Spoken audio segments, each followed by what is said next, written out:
क्या बात है, क्या बात है।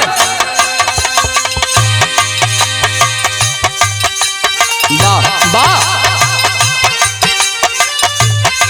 कोई जोड़ नहीं है।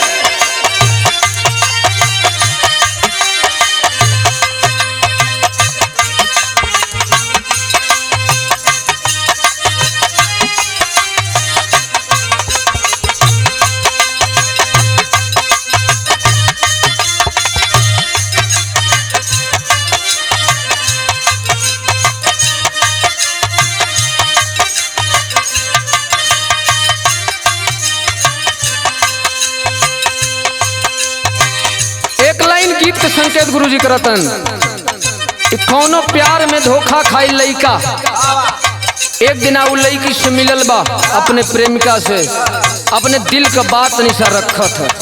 कैसे?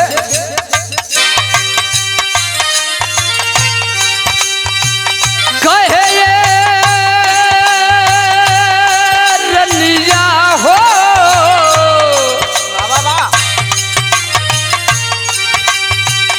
ए करे जाओ,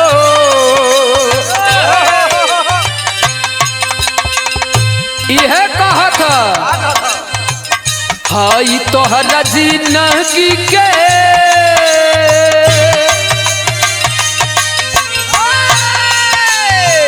हाई तोहरा जिंदगी के हम ही जे काटा। क्या बात है?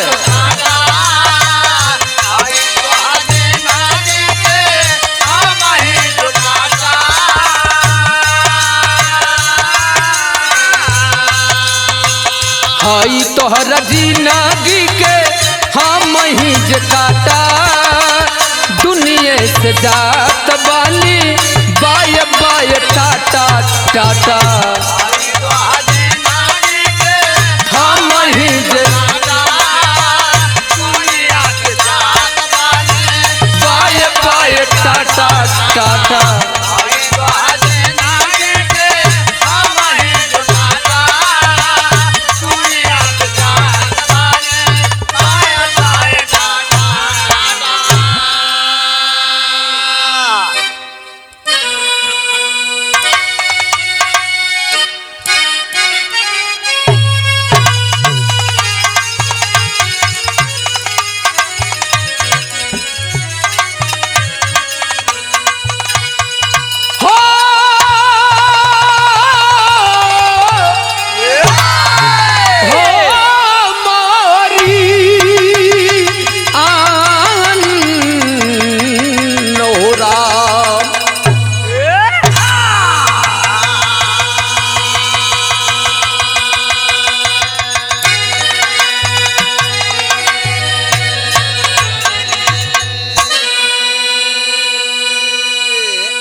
अच्छा साथियों, मैं बिरहा गायक कलाकार आशीष सोनकर एंड पूरी पार्टी जनपद मिर्जापुर शहर से आप सभी बिरहा प्रेमियों को एक स्वर में नमस्कार बा, प्रणाम बा, आदाब बा, सलाम बा। एक और कहानी अब सबके बीच में, एक दर्द भरा गीत आप लोग के बीच में प्रस्तुत करने जा रहा हूं, जिस केस को माननीय श्री राम सागर एडवोकेट साहब रमईपट्टी मिर्जापुर से, जिनके देखरेख में अभी अभी मुकदमा खारिज किया गया हाई कोर्ट के लिए। यह कहानी सुनने के बाद मुझे आशा नहीं बल्कि पूरा विश्वास है कि आंख से आंसू आवे या ना आवे ए बाबू, एक बारी करेजा जरूर पसीज जाएगा। बिरहा में हमारे चंद्रिका गुरुजी 4 लाइन भाव लिखते हैं। क्या?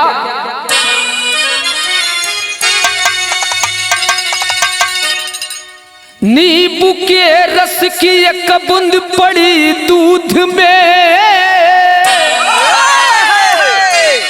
लाख कोशिश किए काम आए नहीं, अकल तेज कितना भी कातिल कहो, मगर भाग कानून से पाए नहीं। घटना प्रकाशित पड़ी कोर्ट में, अरे सवालों के घेरे में है या भिलासा, चंद्रिका फैसला बाकी विश्वास पे, न्याय के देवता से लाग निर्बल की आशा।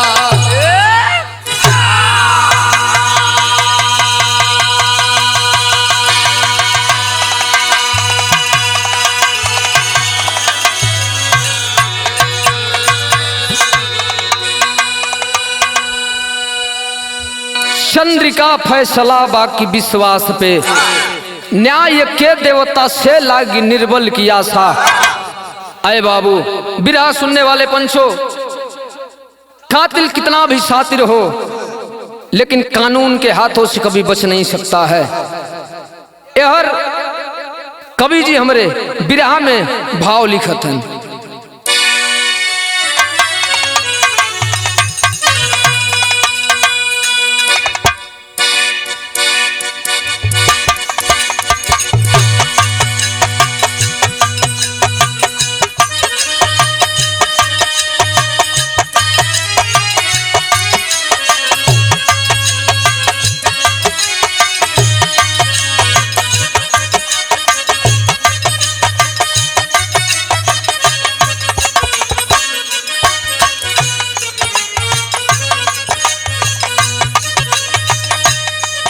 कबीर जी हमरे लिखत हुवन कि पहले के इंसान में और आज के इंसान में फर्क का बा। आजकल का इंसान कैसन इंसान हुवन, मानव रूप में राक्षस खुद ही बन बैठा इंसान, मानव रूप में राक्षस खुद ही बन बैठा इंसान। कैसे होगा अब कल्याण, कैसे ओहो जिया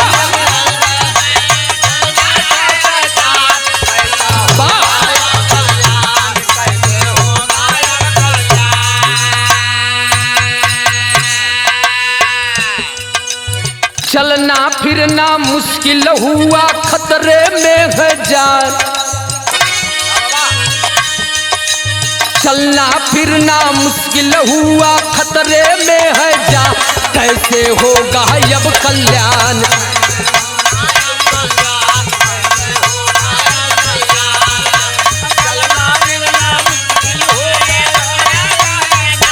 जिया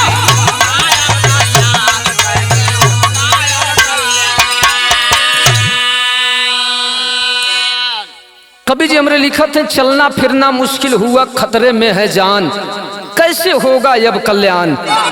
ए भैया, आज का ये ऐसन समय बा, ऐसन प्रवेश बा कि कब कहाँ का हो जाए ये कुछ कहा नहीं जा सकत। हर कदम कदम पे मौत इंतजार कर रही है। लेकिन यही से हमरे बिरहा के कहानी का शुरुआत होइगा। ये कहानी कहाँ का, कैसन कहानी, केकर कहानी बा।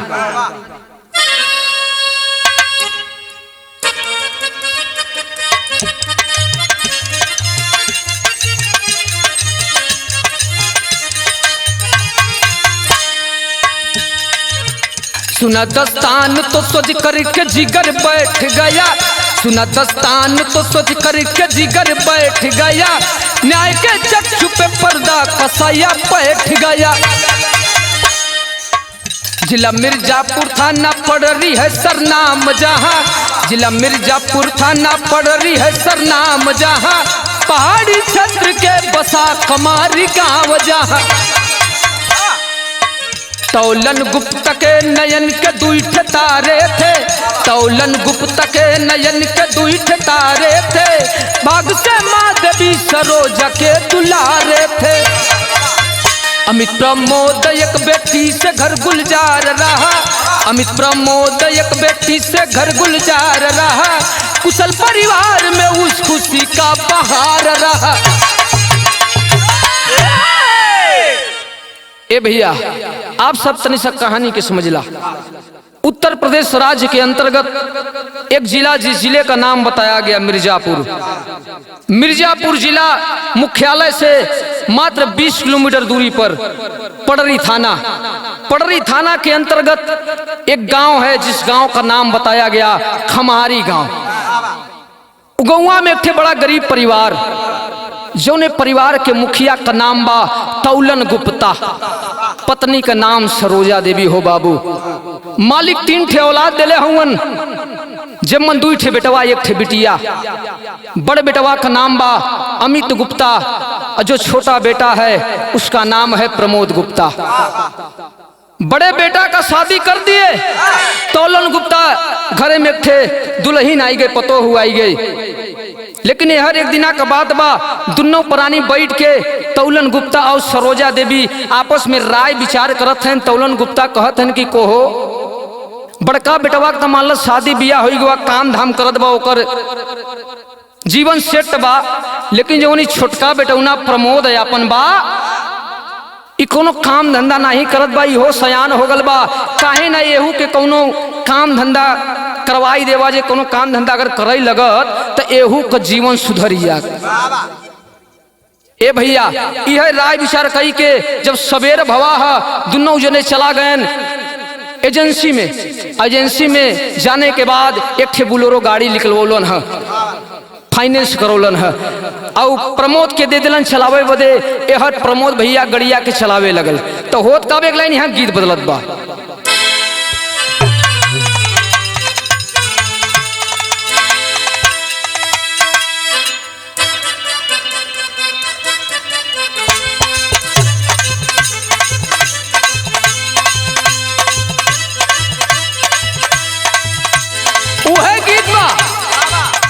कोनो मंचला टाइप का लड़का कोनो लड़की के देख के कहता कि का हो ए भगवान तो के बड़ा फुर्सत से बनौले बड़न, एकदम लाजवाब लगत बाड़ू।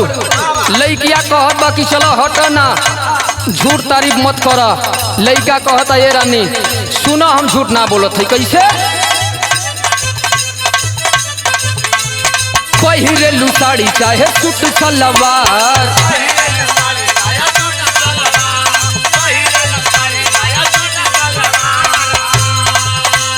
निकल लागे सगरी बदन पे तोहार,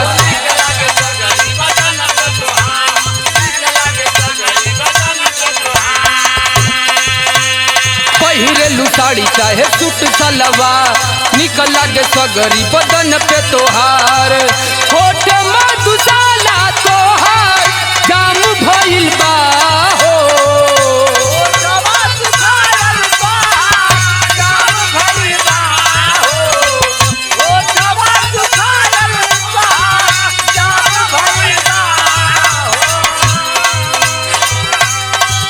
होठ मधुशाला तोहार जाम भइल बा हो। असही न दुनिया में नाम भइल बा, असही न दुनिया में नाम भइल बा, बाबू हो कमरिया पे काम भइल बा। असही न दुनिया में नाम भइल बा, बाबू हो कमरिया, असही न दुनिया में नाम भइल बा, बाबू हो कमरिया।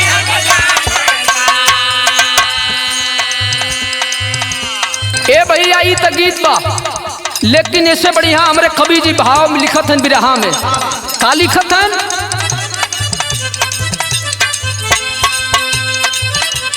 घर के गुजारा बदे बाप महतारी,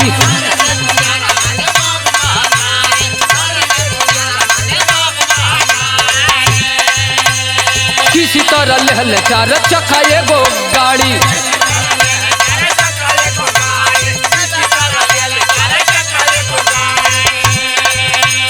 घर के गुजारा बदे बाप महतारी, किसी तरह ले 4 चक्का एगो गाड़ी। जाऊने सजीविका का काम चलता हो, काम चलता हो,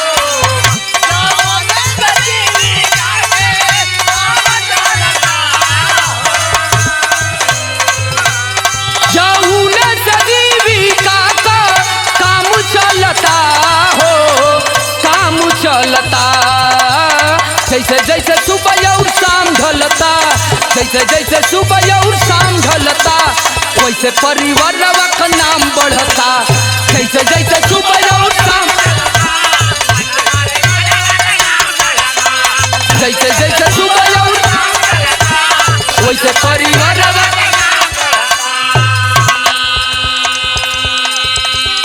आए बाबू एहर जब गड़िया प्रमोद चलावत बा तब परिवार में बड़ा खुशी का लहर बा, सब कोई खुश बा, माई बाबू खुश हुवन, बड़ा भाई अमित खुश हुवन कि हमार छोटका भैया कुछ काम करे लागल। ए भैया एक दिन का बात बा, 10 अप्रैल के दिन सवेरे के बखत बा, प्रमोद रोज के तरह अपन बुलोरो गाड़ी के धोवत पूछत हुवन, लेकिन तब तक ओ दिनवा घटत का बेगो घटना घटत बा।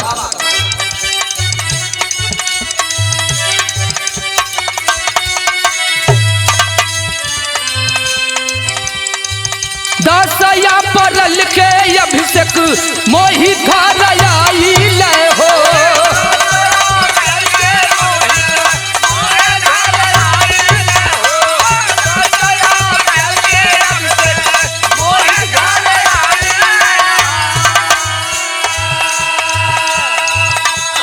कर प्रमोद से भाड़ा गाड़ी बुक खइल हो।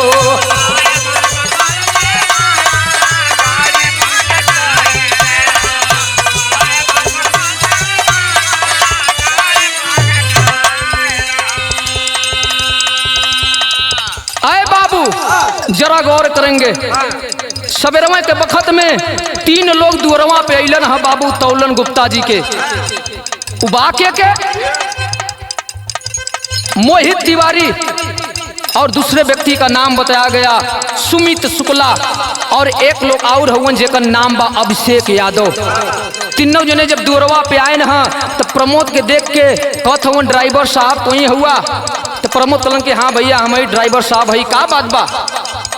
कहलन कि यार हमके गाड़ी तोहार बुक करे के बा, चले के बा बहन को विदाई करावे। ए भैया इतना बतिया सुन के प्रमोद कहलन कि भैया चल दे, तो कहन ई बतावा तू अपने गाड़ी का भाड़ा कितना लेबो चले का?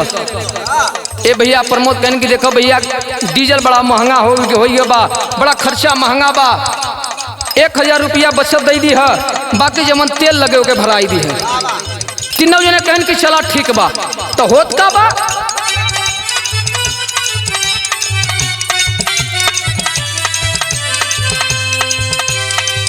हाँ का गाड़ी जल्दी रोड जाम चलता हो,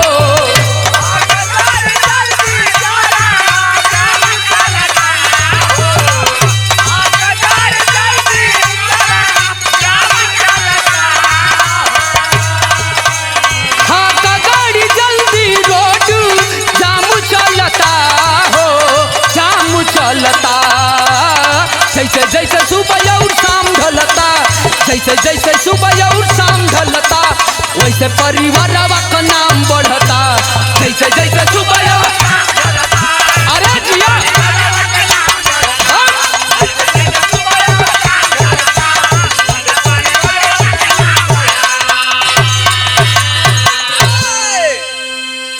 ए भैया तीनों जने बात पक्का कही के बैठ के बुलोरो में अब प्रमोद के लई के चल दी हैं। यह प्रमोद गाड़ी चलावत चलावत आयन कहा खमारी गांव अपने घरे से चल के आई हैं बलहरा मोड़ पर।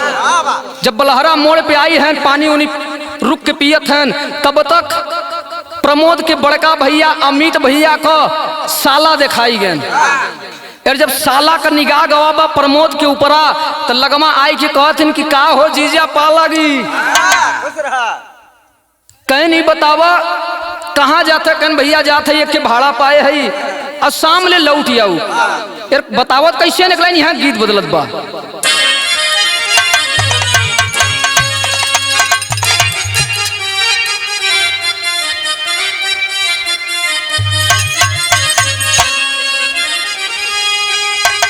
वह गीत बा, गीत तो बड़ा पुरान बा लेकिन एकर मिजाज आज भी बनल बा।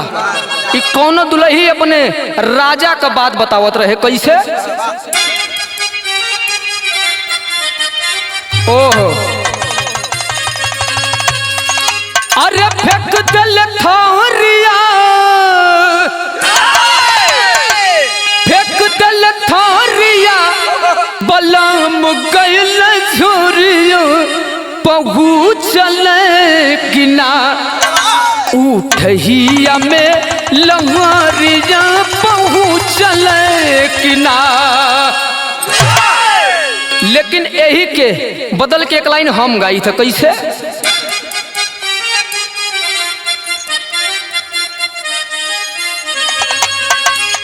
कठवा कपूतरी हो,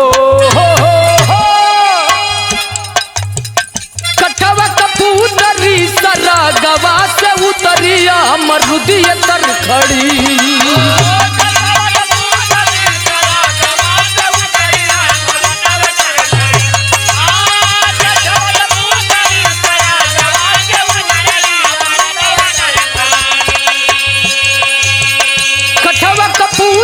सरा गवा से उतरिया मरुदिय तर खड़ी, कलुआ खटिका कह नजरिया पहरवतिया से लड़ी। कलुआ खटिका कह नजरिया पहरवतिया से लड़ी।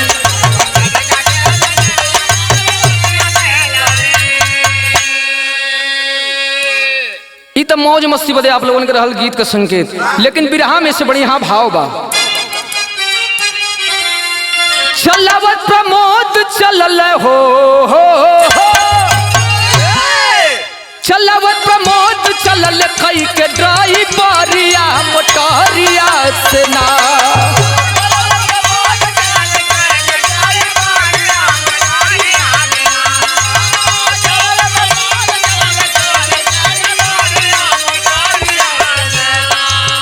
चलवत प्रमोद चलल कई के ड्राइवरिया मोटरिया से ना, आइले बलहरा की ओरिया मोटरिया से ना,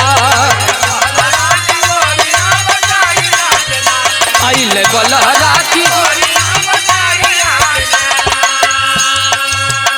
इतने में रिश्तेदार गए एक भेटाई, कहाँ ले जाई बाबू हमके द बताई।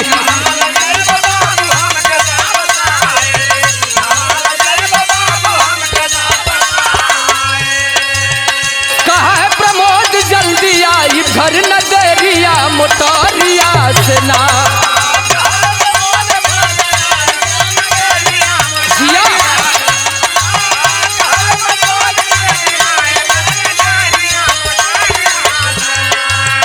कहा प्रमोद जल्दी आई घर नगरिया मोटरिया से ना, आई बलहरा की ओरिया मोटरिया से।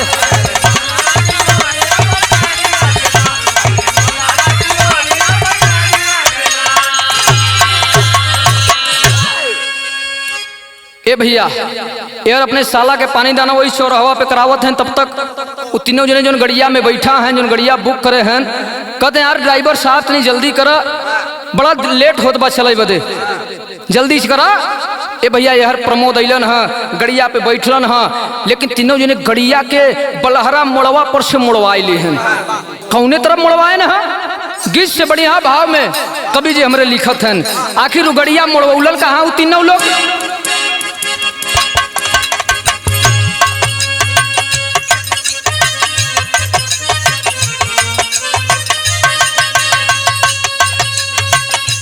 गड़िया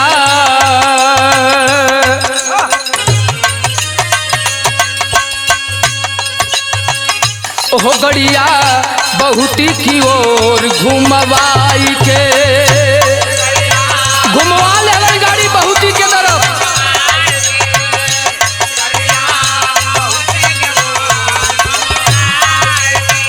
हो सुनी झड़िया में ले गए बहकाई के,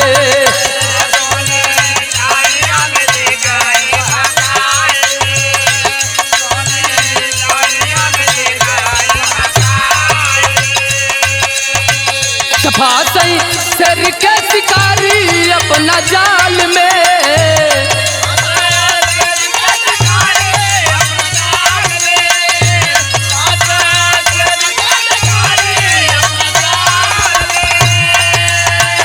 ओ फंसई शेर के शिकारी अपना जाल में, मतिया मारई जब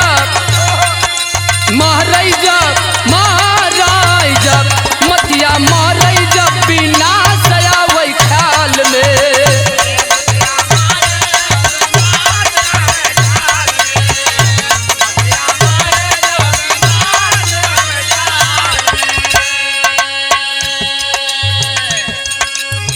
ए भैया गड़िया मुड़वाए लिए हैं बहुती के तरफ। जब बहुती के तरफ मुड़वाइन है गड़िया, जब जंगलवा में पहुंचा है बहुती के तीनों जने प्रमोद गुप्ता के संगे ड्राइवर साहब के संगे करत का हुवन छीन लिहल गाड़ी छीन लिहल मोबाइल,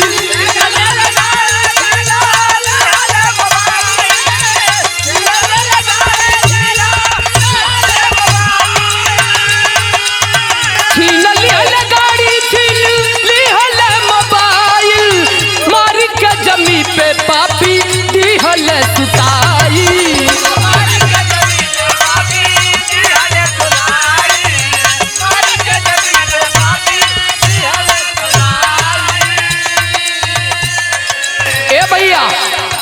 हर तीनों लोग मिलके प्रमोद गुप्ता से कहलन कि ड्राइवर साहब तनी सा गड़िया के रोका, तनी के हम लोग सोच कैले बाजे ओकरे बाद आगे चला जाए। ए भैया प्रमोद गड़िया के रोक के अब कहन कि भैया जा तू लोग सोच करे आवा। हर तीनों जने गड़िया पर से उतर के प्लान बनाई के आए न। अब प्रमोद गुप्ता के ऊपर भैया हमला बोल दिलन हो पंचो। तीनों लोग मिलके मारे शुरू कर दिलन प्रमोद गुप्ता के, मोबाइल छीन लेलन हाथे से, जवन मन में आयल खूब मरलन तीनों लोग मिलके। यार और कैलन का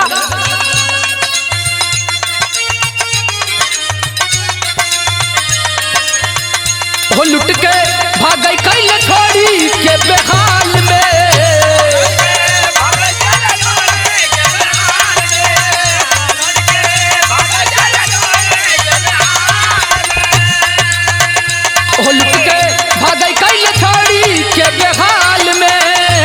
मतिया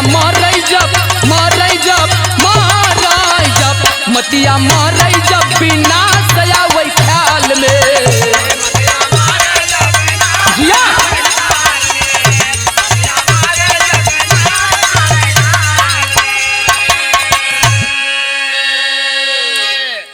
ए भैया मारत हुआ लेकिन यार प्रमोद हथवा के छोड़ले बा, कहता कि भैया ये भैया हमके तू लोग खाए मारत हो भैया, हमार कौन गलती बा, कौन हम गलती कैले भैया, एक बार हमारी गलती आके बता दा लोग। ए भैया लेकिन पापी नहीं मानते हैं, मारते रहते हैं उस प्रमोद को जब तक लहू लुहान नहीं हो जाता है पंचो। लहू लुहान लथपथ हो गया खून से वो प्रमोद, तब जाके तीनों खमीने उसको एक तरफ फेंक देते हैं उठा करके प्रमोद को, और गाड़ी को लेकर के बोलेरो को लेकर के चल देते हैं। लेकिन गड़िया लेके जब कुछ दूरी आगे आई हैं तब तक वही में से सुमित शुक्ला कहते हैं कि अरे यार हमने एक चीज गलती करत है। कौन गलती करत है? एक लाइन यहाँ गीत लगत बा,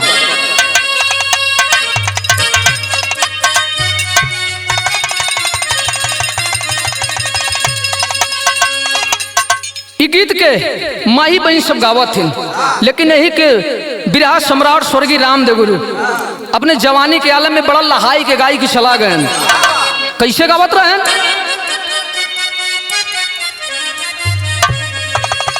अरे सावन महीनवा, अरे सावन निकल गुल अखलती लगा लवा के हई गुरुयो निकलो गले, रस रस झूलली झूलनवा राधा हो कान्हा मन मोहे,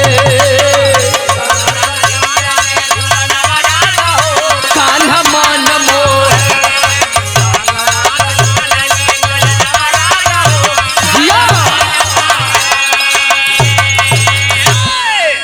ए भैया ये तो गीत रहा, लेकिन बिरहा में भाव बा सुमित अपने साथियन से कहत का बा, अरे बोला है सुमित सुन साथी से पुछनिया कैसे बच जाई खड़ी होई परसनिया चल मर दिहल जाई जनवा भैया हो बतिया मान मीतवा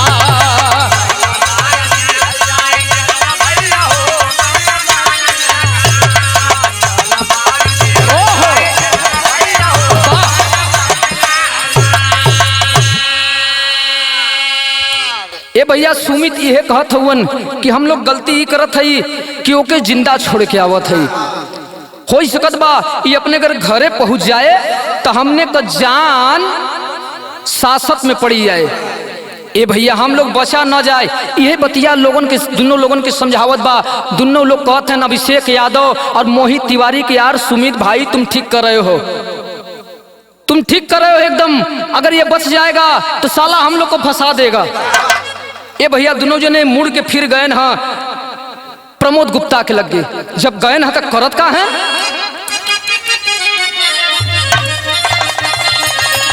गाड़ी में सवार तीनों अइले वही दरवा और रहल कराह जहां घायल पापी हारवा।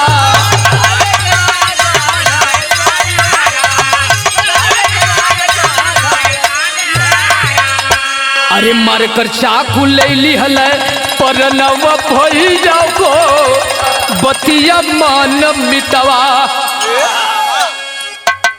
ए भैया जब गईलन वापस से प्रमोद गुप्ता के लगवा हो पंचो फिर से मारना शुरू करते हैं कमीने। एक लोग चाकू निकाला है जेब से और चाकू से वार करना शुरू कर देता है पंचो। जब चाकू से वार बैल बा प्रमोद के शरीरिया पर हो भैया यहर देखत देखत चाकू से गर्दन भी कट गल, गर्दन भी काट लिए कमीने। छटपटा करके वो प्रमोद गुप्ता अपने दम को तोड़ दिया बाबू। जब दम के तोड़ले बा तीनों पापी अपन गुनाह छुपावे बदे बचे बदे लेके गईलन झाड़ी के पीछे। झड़िया के पीछवा जब लेके गईलन हो बाबू एक ठे बड़ा चट्टान से देख के और तीनों लोग उठाई के लसिया के ऊपर रख दिहन। अब हर चल दिहन बुलोरो लेके घरे के तरफ। तो लेकिन हमारे यहाँ कवि जी बिरहा में टेरी लिखत हैं कैसे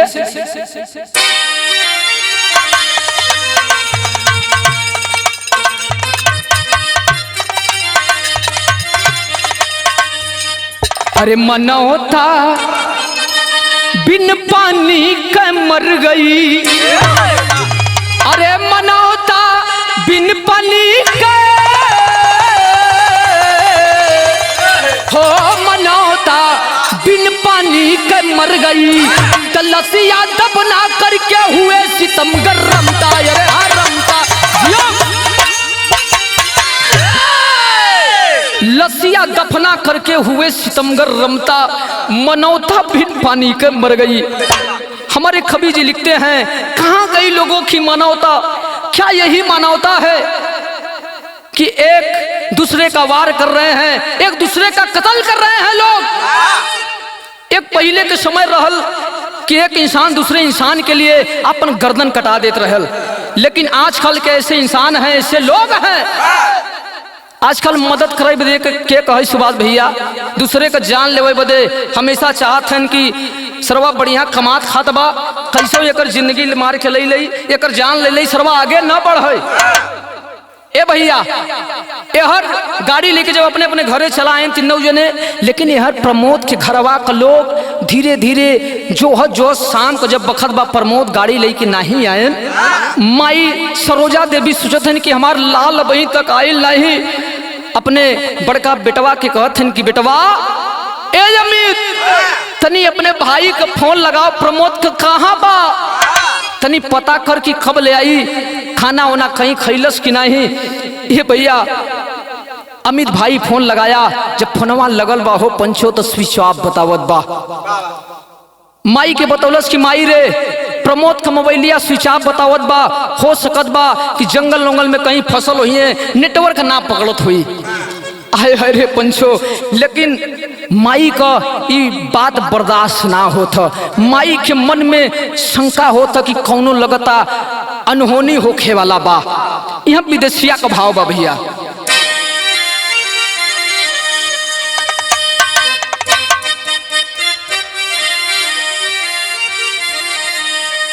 अरे साझ की ललनवा भवनवा नायले हो, चिंता में डूबल परिवारवई बाबूजी।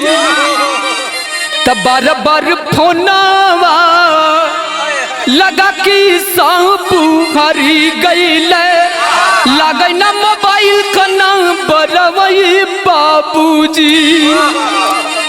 ए भैया मोबाइल का जब नंबर ना ही लगल तो खोजबीन लोग शुरू कर दिलन।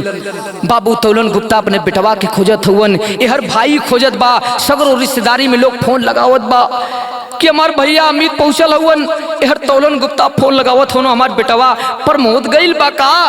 ए भैया कहीं प्रमोद का पता नहीं चलत बा। तो कहना है तो खोजय खबरिया मिललू नाही कतहूँ ता, दुखवई का गिरल बबूतरमई बाबूजी। ए भैया अंतिम में लोग जब लाचार हो जाते हैं, कहीं पता नहीं चलता है। बड़ा भाई जो अमित गुप्ता है सुबह हुआ चला जाता है पडरी थाना पर रिपोर्ट लिखवावे बदे। तो भइल का, अरे भाई हो अमित सूचना, अरे भाई हो अमित सूचना, अरे दिहल पडरी थाना पे, अरे भैया अबू तक लेना घर साहबूजी। ए भैया भाई के आंखों में आंसू बरा है। दरोगा साहब के सामने खड़ा है, हाथ जोड़ले बा, कहता दरोगा साहब, ए दरोगा साहब, हमार भाई प्रमोद गुप्ता नाम है, हमार गांव का नाम खमारी गांव का है। हमार भाई कल गाड़ी लेके गई भाड़ा में, लेकिन अबही तक वापस लौट के ना आइलन। दरोगा साहब तनी खोजबीन करी, देखिए हमार भाई कहाँ बा, कौने हालत में बा। ए भैया दरोगा साहब रिपोर्ट दर्ज कर लेते हैं, कहते हैं अमित चिंता मत करो, मैं तुम्हारे भाई को जल्द से जल्द खोजवाने का प्रयास करता हूँ। लेकिन ए पंचो ए हर माई का बर्दाश्त ना होत बाई बात के कि हमार बेटवा कहाँ बा। माई रोवत है, देखा माई तो माइये होली, चाहे हमार माई चाहे आप लोगन का माई, माई का ममता अमृत का धार होला। ए भैया माई रोवत है, कैसे रोवत है, यहाँ भाव बदलत बा।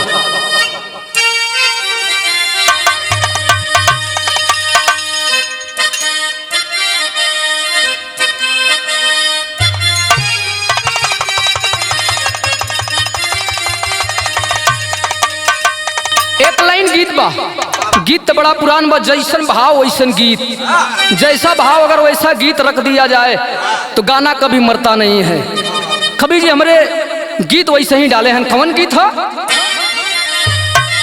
चलो रे डोली उठाओ कहार, चलो रे डोली उठाओ कहार, पिया मिलन की रुतयाई।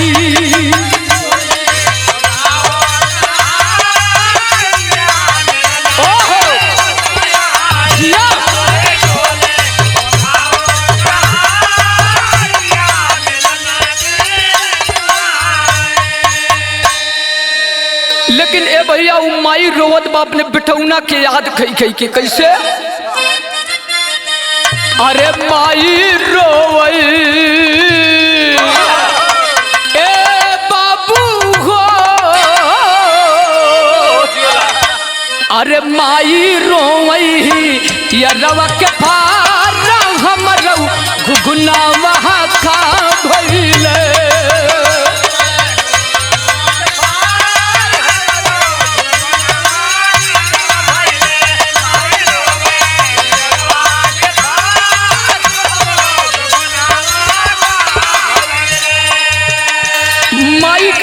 चिंता बा कि हमार लाल कहाँ बखौने हालत में बा। एक बारी अपने लाल के देख लई तो हमार करेजा जुड़ा जात। ए भैया लेकिन जौन बहिनिया बा छोटकी अपने भैया के नमवा लेके रोवत बा कि भैया कहाँ चल गईला, कहाँ हुआ, सोचत बा बहिनिया रोवत बा कैसे।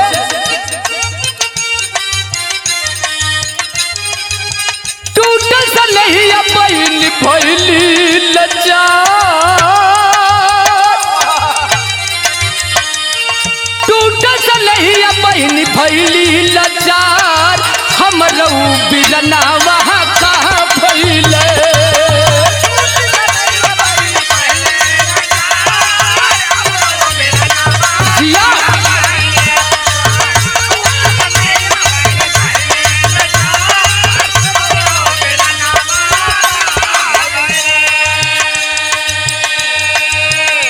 पंचो ई त माई और बहन रोवत बा, लेकिन भाई अमित जो है एक भाई का दर्द जाना था सुभाष भैया। भाई अमित रोवत हुवन कैसे। भैया का टूटल बाहिया बैरी भइल बा समैया,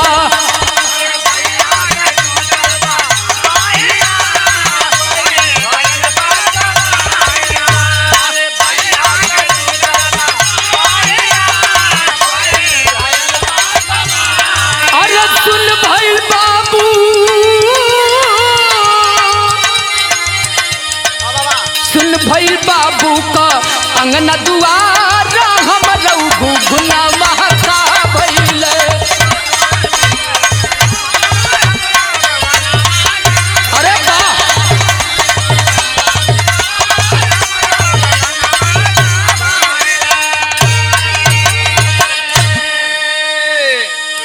ए भैया ई त परिवार के लोग रोवत हवन, लेकिन हर जब रिपोर्ट लिखाइल बा पडरी थाना पे तो पुलिस प्रशासन के लोग छानबीन करना शुरू कर देते हैं।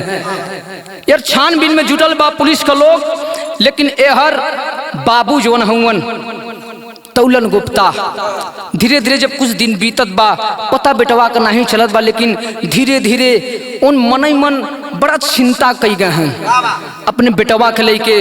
आप ही सब गौर करो, जेकर जवान बेटवा अगर हेराई जाए न मिले तो अगर दिल पे खा गुजरे पंचो। तौलन गुप्ता के बदे हमरे खबी जी 2 लाइन भाव लिखत पहपट के लाइन में।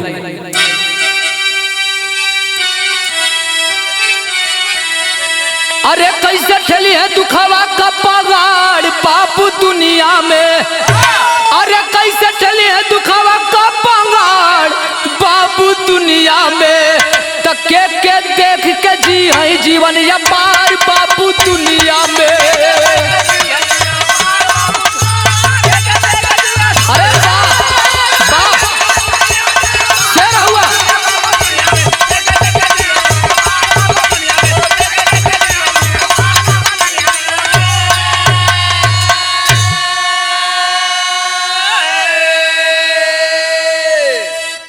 के देख के जी हैं जीवन या पार बाबू दुनिया में, बाबू अब के देख के जी हैं अपन जीवन।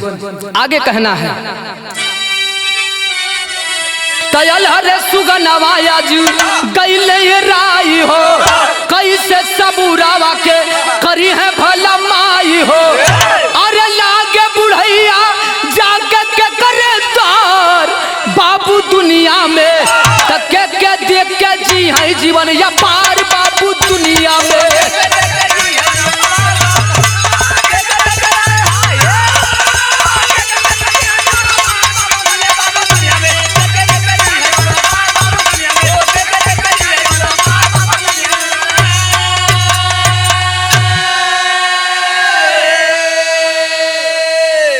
ए भैया ई तो परिवार का व्यथा रहा, हमारे कबीर जी का संकेत रहा घरे बदे, लेकिन कहना है कि चोरी हत्या पाप खुले आप से आप। यहर पुलिस प्रशासन को लोग आखिरकार बड़ा मेहनत कैला के बाद, बड़ा परिश्रम कैला के बाद तीनों पापियन के अभिषेक यादव, मोहित तिवारी, सुमित शुक्ला, तीनों जने के पुलिस गिरफ्तार करके लाई है पडरी थाना पर।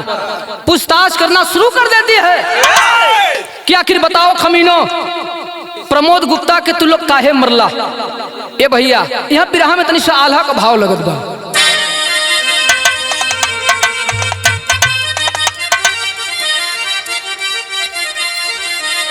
तहाए राम मार के भय के आगे भैया हो मार के भय के आगे बाबू भूतवो पराला पंचो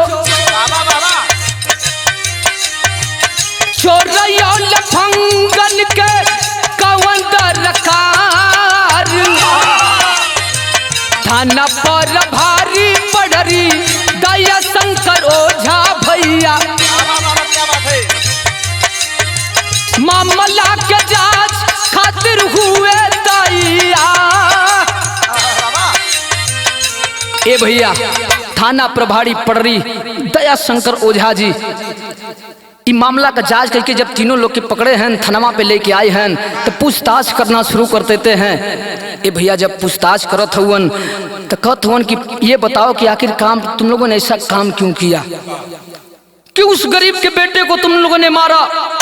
ए भैया तीनों लोग जब पुलिस का डंडा पड़ा है तो पुलिस का जब डंडा देखा पड़ा था सुभाष भैया तो अच्छे अच्छे अपन गुनाह कबूल कैले थे। हर तीनों जने अपन गुनाह कबूल कैले हैं कि हम लोग बुलोरो के चक्कर में गाड़ी के चक्कर में लालच में आई के प्रमोद का कत्ल कैली और बहुती के जंगल में लाश के दफना के रखले है पत्थर के नीचे। तो भइल का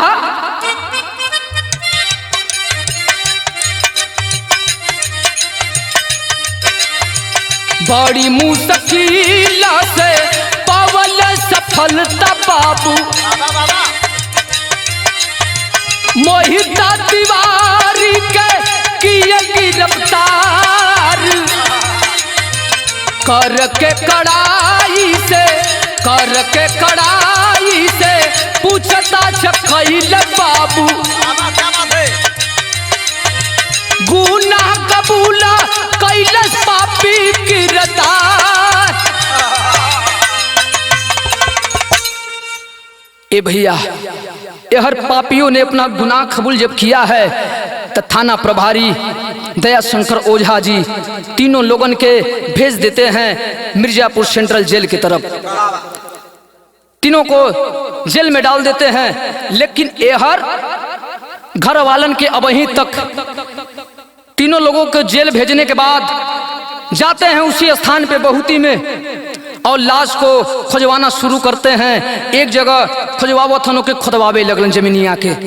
जब खुदवौलन हो पंचो जमीन के तो ओमना से प्रमोद गुप्ता का लाश की जगह कंकाल बचल भैया। कंकाल के लेके गाड़ी में रखवौलन हा और लेके अलन हा पड़री थाना पर दया शंकर ओझा जी। यह परिवार वालों को तो पता चल गया कि हमारे बेटे का लाश नहीं मिला, कंकाल मिला है। यहर जांच बदे भेज देते हैं दया शंकर ओझा जी दिल्ली में। डीएनए रिपोर्ट आने का इंतजार कर रहे हैं पुलिस के लोग। यहर परिवार वाले के लोग अपने बेटवा के अंतिम क्रिया करे बदे, दाह संस्कार करे बदे इंतजार करत हुवन, लेकिन अब अभी तक कोनो सुनवाई सरकार की तरफ से नहीं हुई है, कोर्ट की तरफ से नहीं हुई है। ए भैया अब अभी तक वो गरीब परिवार के घरे नेता दल के कोई भी लोग नहीं गए हैं किसी पार्टी के। अब वही जब चुनाव नियरा था सुभाष भैया तो तमाम पार्टी के लोग गोलियाए लगतन, घरे घरे हाथ जोड़े लगतन कि भैया अब की बार हमके चुनाव में अगर ध्यान देब जवन कहब तोहरा वाली सब हुए। ए भैया लेकिन वो परिवार के लगे, गरीब के लगे मदद करे बदे कोई पहुंचल नहीं। ए भैया इस केस को देख रहे मिर्जापुर के वरिष्ठ एडवोकेट आप माननीय श्री राम सागर एडवोकेट साहब जी रमईपट्टी से मिर्जापुर, इस केस को देखते हुए उन्होंने इस मुकदमा को खारिज कर दिया है हाई कोर्ट के लिए। और हमारा और हमारे पूरे पार्टी का यही मांग है सरकार से और जज साहब लोगों से, क्यों गरीब परिवार के जल्द से जल्द न्याय मिले और बूढ़ा बाप के अपने बेटवा का लाश मिल जाए, अंतिम दाह संस्कार करे बदे।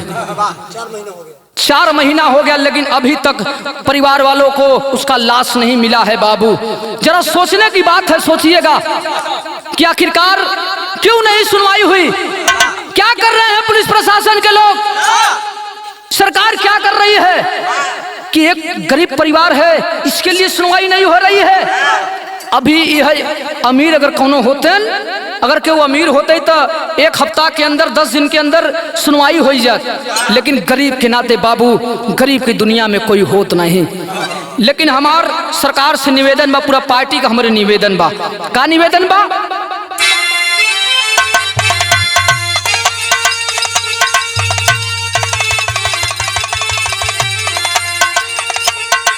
अरे न्याय सरकार से मांग, अरे न्याय सरकार से मांग, माई बाबूल असिया करई के खातिर अग्नि दनवा देवाई दलसिया।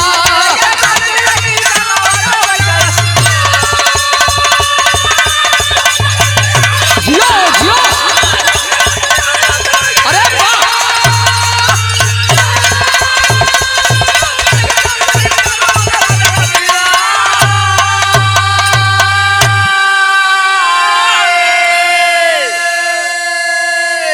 वो बूढ़ा बाप तोलन गुप्ता अग्नि दान के लिए अपने बेटे का दर दर कोर्ट कचहरी का चक्कर लगावत हवन। ए भैया, एहर चक्कर तो लगाते हवन, लेकिन एक बात और खबर मिलती है कि जवन तोलन गुप्ता बाबू हवन, बाबू माई वहीं तक जब से ई घटना भइल बा ओ दिन से खाना पीना बंद कैले हवन, खाली पानी और फल और खाई के अपन जीवन यापन करत हन, अपने बेटवा का लाश के इंतजार करत हन कि हमारे बेटवा के इंसाफ जरूर मिले। अब यह परिवार वालों का आखिरी उम्मीद बचाबा कि हमारे बेटवा के इंसाफ मिले। कहना है तो दर दर चक्कर काट रहे ना होत कहीं सुनवाई, आस लगा के जो है बाबू कबले रिपोर्ट आई। अरे पानी के आशा बस खाली रुकत बा ससिया, अरे पानी के आशा बस खाली रुकत बा ससिया, करे खातिर अग्नि दनवा देवाई दलसिया।